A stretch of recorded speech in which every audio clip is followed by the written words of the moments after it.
जय माता भारत भारत भारत माता माता के भारत माता के भारत माता के वंदे ఈటెల రాజేందర్ గారి నాయకత్వం వర్ధిల్లాలి ఈటెల రాజేందర్ గారి నాయకత్వం వర్ధిల్లాలి ఏపీ నడ్డా గారి నాయకత్వం వర్ధిల్లాలి జై శ్రీరామ్ కమిషనర్ గారికి భారతీయ జనతా పార్టీ జమ్మికుంట పట్టణ శాఖ తరఫున హౌసింగ్ బోర్డు మరియు అంబేద్కర్ కాలనీ, గణేష్ నగర్, కృష్ణా కాలనీ, రావణపల్లిలో వర్షాకాలం వచ్చిందంటే వరద నీటితో ముంపు ప్రాంతాలన్నీ ఇళ్లలోకి నీళ్లు పోయి వస్తువులు ఆ ప్రజలు నైట్ పూట పడుకుంటే ఆ ఇంట్లోకి వచ్చి పడుకున్న వాళ్ళకి బెడ్లు తడిసి వాళ్ళు నిద్రలో ఎక్కడికి పోవాలో అర్థం కాని పరిస్థితి ఉందని చెప్పి మేము కమిషనర్ గారి దృష్టికి పెన్నెలు తీసుకుపోయినాం. కమిషనర్ గారు తూతూ మంత్రంగా ఆ కాలువల్లో చెత్త చెదారం తీపించడం తప్ప ఒక కొత్త కాలువ నిర్మించడానికి కూడా ప్రయత్నం చేయలేదు.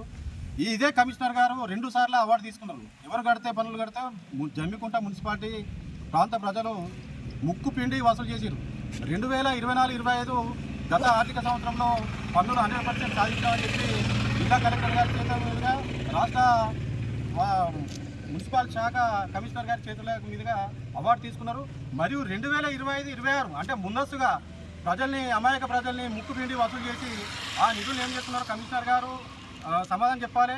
ఎందుకంటే మేము గత నెల ముఖ్యంగా హౌసింగ్ బోర్డు, అంబేద్కర్ కాలనీ, 26వ వార్డులో ఉన్నటువంటి కృష్ణా కాలనీలో, 3వ వార్డులో ఉన్నటువంటి రావణపల్లిలో దుస్సమడుగు నుండి ఆ హనుమాన్ టెంపుల్ వరకు మొత్తం వర్షాకాలం వచ్చిందంటే మొత్తం వర్షంలో ఇళ్ళు అన్నీ మునుగుతాయి. వాటిని పరిష్కరించాలని మేము వినతి పత్రం ఇస్తే ఇప్పటి వరకు కూడా కమిషనర్ గారు మాకు నిధులు లేవని చెప్పి చెప్తున్నారు. మొన్న మీరు 2 సంవత్సరాల ఆర్థిక సంవత్సరాల నిధులు వసూలు చేసి ప్రత్యేకంగా మీరు మున్సిపల్ ప్రత్యేకంగా ఒక అభినందన సన్మానం చేసుకున్నారు. మరియు మనకి ప్రభుత్వం తరఫున కూడా 3 కోట్ల రూపాయల నిధులు వచ్చినాయి. ఆ 3 కోట్ల రూపాయల నిధుల్ని ఇప్పుడు దోసుకోవడానికి కౌన్సిలర్ లేరు. అప్పుడు గతంలో ఉన్నటువంటి పాలకులు ఏం చేయలేదు. ప్రతి వార్డులో వాళ్ళు సీల్డ్ కవర్ కౌన్సిలర్లు ఉన్నారు. ఎందుకంటే ప్రతి ఒక్కరికి ప్రజలకు తెలుసు వాళ్ళు సీల్డ్ కవర్లు ఇస్తే వాళ్ళు ఎక్కడ సంతకం పెట్టమంటే అక్కడ సంతకం పెట్టారు. తూతు మంత్రంగా 5 సంవత్సరాలు జరిగినాయి. ఏ కౌన్సిలర్ కూడా ఆ మున్సిపాలిటీ పైన ఒక్కరోజు పోరాటం చేసింది కానీ మా వాళ్ళకి సమస్య ఉందని చెప్పినటువంటి కౌన్సిలర్ లేరు. అంతా సీల్ కవర్ కౌన్సిలర్ ఉన్నారు. ఆ పాలన 5 సంవత్సరాలు అది ఉందా లేనట్టే గత 5 సంవత్సరాల పరిపాలనలో మొత్తం మున్సిపాలిటీ గత 10 సంవత్సరాలు ఎన్నికలకు పోయింది. ఇప్పుడు ఉన్నటువంటి ప్రత్యేక పాలన అధికారులైనా చొరవ తీసుకుంటారని చెప్పి మేము పెన్నెల ఆశించినాం. ఇప్పటి వరకు కూడా మున్సిపల్ కమిషనర్ గారు కానీ ప్రత్యేక అధికారి కానీ ఎలాంటి చర్య తీసుకోలేదు. ఇది మేము సిగ్గుచేటుగా భావిస్తున్నాం.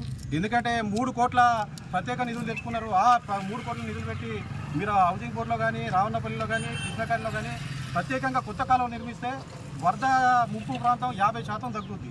ఇప్పటికైనా మీరు ప్రజల తరఫున ఈ చర్య తీసుకోకపోతే, కాలువలు కట్టకపోతే వరద ముంపు ప్రాంతాలను ఆ కాలువ నిర్మించి వరద ముంపు ప్రాంతాన్ని తగ్గియకపోతే మేము రానున్న రోజుల్లో నిరసన దీక్షలకి మీ మున్సిపాలిటీ అధికారులను అడ్డుకోవడానికి కూడా మీ భారతీయ జనతా పార్టీ తరఫున పిలిపిస్తున్నాం.